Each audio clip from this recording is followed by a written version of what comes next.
বন্ধুরা, ফুল বেশি তুলতে পারিনি, এইগুলো তুলেছি। এখন আরও কিছু তুলবো, আপনারা সাথে থাকুন, ভালো লাগবে। এখানে কয়টা রাখছিলাম, 2-3টা তুলে এখন আরও কিছু তুলবো।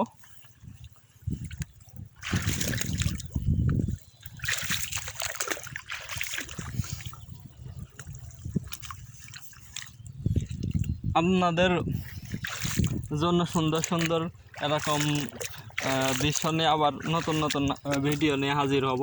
আপনারা সাপোর্ট করবেন আর দোয়া করবেন।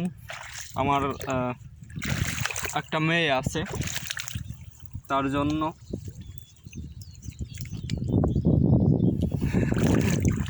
ফুলগুলো বেশ সুন্দর, আর ফুলের গ্রানটা হেভি সুন্দর, সত্য কথা। তবে শাপলা ফুলের সেন্টটা যে এত সুন্দর আগে আমি জানি নাই, এই প্রথম আর কি এরকম জানতে পারলাম হাতে নিয়ে।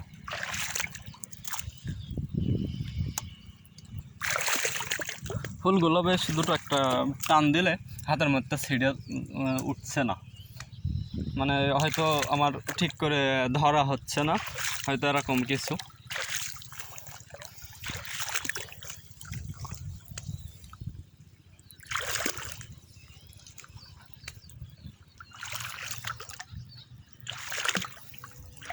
যখন একটা ফুল ছিঁড়ে নেয় একটু মানে নিজের নাকের আশপাশে যখন চলে আসছে ফুলটা, মানে সেরকম একটা ঘ্রাণ পাচ্ছি।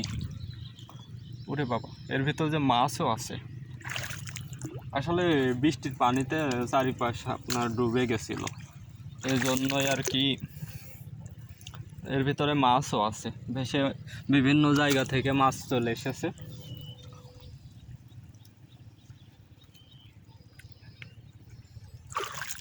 এখানে একটা শাপলা ফুলের ফল দেখতে পেলাম মনে হয়। ও, আরেকটা আছে দেখুন, এখানে 2 রকমের 2টো ফল, বুঝছেন? এইটা আপনার খাওয়া যাবে না, এটার ভিতরটা বেশ লাল, এখন লাল দেখা যাচ্ছে।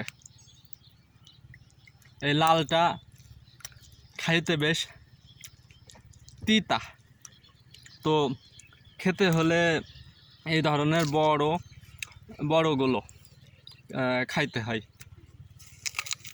এর ভিতরে বেশ কালো, দেখুন বেশ কালো। এই কালোটা খাইতে হেভি টেস্ট, আর বলতে পারেন সেরকম একটা মজা লাগে।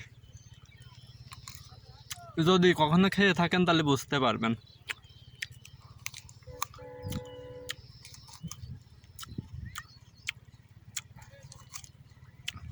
আপনি যাই বলেন, যখনই এই ফুল তুলতে যখন এরকম পাকা ফল দেখি, আমার মাথাটা এটা অন্যরকম কাজ করে যে এটা খাইতেই হবে।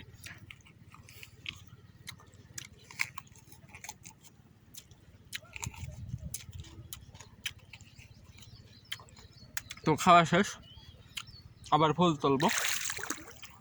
বলতে পারেন হেভি মজা খাইতে।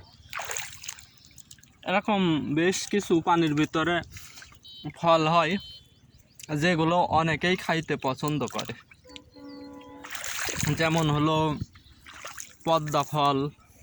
চিনেন নাকি পদ্ম ফল, যাকে আপনার অনেকে পানি ফল বলে? এই ফুলটা বেশ ফুটেনি অবশ্য, ফুলটা বেশ বড়ও আছে। তো আসলে কেন আমি এই ফুল তুলি এটা জানা দরকারি, কারণ হচ্ছে আপনার এই ফুলের রান্নাগুলো আমার কাছে হেভি টেস্ট লাগে।